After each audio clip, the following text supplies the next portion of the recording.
చేసుకుంటున్నారో వాళ్ళు అలర్ట్గా ఉండాల్సింది ఏంటంటే వీడు చేసే ఎంఓలో వాళ్ళు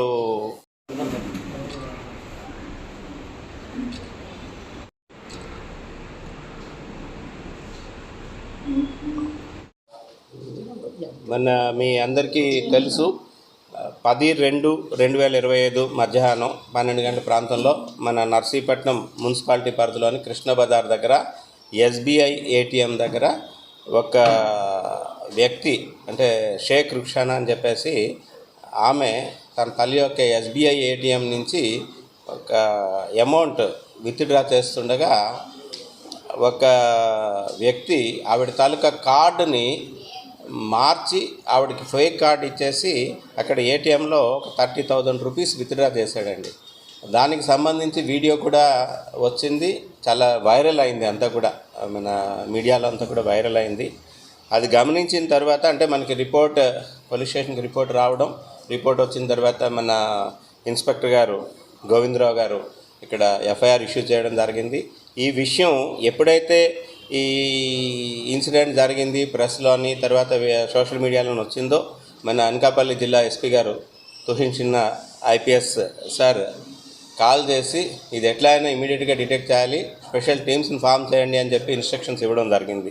ఆ ఇన్స్ట్రక్షన్స్లో భాగంగా ఇమీడియట్గా మనం టీమ్స్ని ఫామ్ చేసి ఒక సిసిఎస్ నుంచి ఒక హెడ్ కానిస్టేబుల్ రామకృష్ణ అని చెప్పేసి ఆయన్ని తీసుకోవడం జరిగిందండి. అట్లాగే ఆయనకి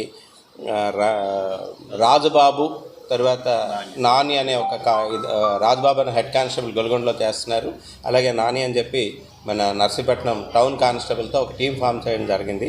అక్కడి నుంచి కూడా వాళ్ళు ట్రాక్ చేస్తూనే ఉన్నారు.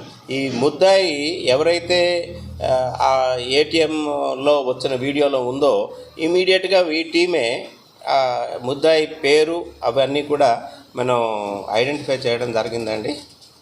ముద్దాయి పేరు ఇల్లా వెంకట సాయి కిరణ్, వీడికి 25 ఇయర్స్, కొత్తపేట రాజమండ్రి దగ్గర అండి, రెసిడెంట్ ఆఫ్ ధవళేశ్వరం. అయితే ఈయన మీద ఇంతకుముందే ఒక 14 కేసులు ఉన్నాయన్నమాట. ఒక మర్డర్ కేసులో కూడా వీడు ఎక్యూజ్డ్. ఈ 14 కేసులు కూడా ఏటీఎంలోనే దొంగతనం చేయడం, కార్డులు మార్చి ఆ అమౌంట్ పట్టుకెళ్ళిపోవడం అది చేస్తూ ఉంటాడు. అయితే ఇంతకుముందు ఇబ్రహీంపట్నంలో ఒక కేసులో అరెస్ట్ అయ్యి మొత్తం 14 కేసుల్లో కూడా పీటీ వారెంట్లు కండక్ట్ చేసుకొని అప్పుడు కేసులు పెట్టడం జరిగింది. సబ్సిక్వెంట్గా రీసెంట్గా మన దగ్గర జరిగిన అఫెన్స్లో మనం ఈ రోజున ఆయన్ని అరెస్ట్ చేయడం జరిగింది. అరెస్ట్ చేసి ఆయన దగ్గర కన్ఫెషన్ తీసుకోవడం జరిగింది. ఆ కన్ఫెషన్లో మన నర్సీపట్నంకు సంబంధించి ఏదైతే మనం ఎఫ్ఐఆర్ ఇష్యూ చేసామో కృష్ణ బజార్ దగ్గర ఏటీఎంలో జరిగిన 30,000 రూపాయలు చోరీ, అలాగే యలమంచిలిలో, అచ్యుతాపురంలో, పశ్చిమ గోదావరి జిల్లా చింతలపూడి, జంగారెడ్డిగూడెం,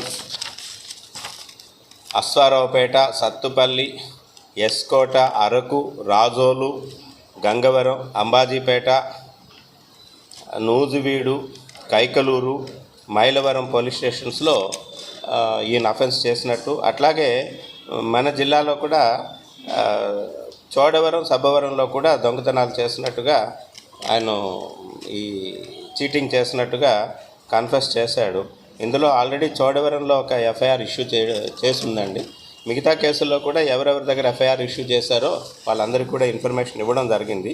అంటే కొన్ని అన్రిపోర్టెడ్ కేసెస్ కూడా ఉన్నాయి. ఎందుకు అంటే ఈ ముద్ద ఎవరైతే ఉన్నాడో ఏటీఎంలో క్యాష్ బ్యాలెన్స్ ఎక్కువగా ఉన్నా సరే కాస్త తక్కువ అమౌంట్ విత్డ్రా చేయడం, 1 లక్ష రూపాయలు క్యాష్ ఉంది అంటే ఒక 20,000, 30,000 ఈ విధంగా చేస్తుంటాడు. ఎందుకు అంటే పూర్తి కాన్సన్ట్రేషన్ ఉండదు, కొంత అమౌంట్ ఉంది, పూర్తి అమౌంట్ కానీ పోయేలాగుంటే పోలీస్ స్టేషన్లో కంప్లైంట్ ఇవ్వడం, అది కాన్సన్ట్రేషన్ ఎక్కువ ఉంటుందన్న ఉద్దేశంతో కొద్దిగా మనీ చేయడం వాటి తాలూకా మోడస్ ఆపరెండి అనమాట.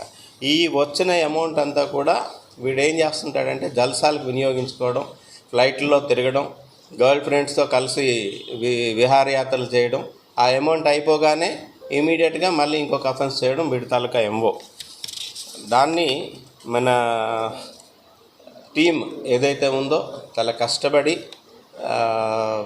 రామకృష్ణ హెడ్ కానిస్టేబుల్, అలాగే రాజ్బాబు హెడ్ కానిస్టేబుల్, నాని ముగ్గురు కూడా చాలా వర్కౌట్ చేసి చాలా పేషెన్స్గా ప్రతి ఇన్ఫర్మేషన్ కూడా కలెక్ట్ చేసి వాటి తాలూకా మూమెంట్స్ ట్రాక్ చేస్తూ ఈ 1 month నుంచి కూడా కంటిన్యూగా ట్రాక్ చేస్తూ వాడిని పట్టుకోవడం జరిగింది. ఈ విషయాన్ని మన ఎస్పీ గారికి కూడా తెలియపరచగా ఎస్పీ సార్ వాళ్ళు అప్రిషియేట్ చేశారు, రివార్డ్ రోల్స్ కూడా పంపించమని చెప్పారు.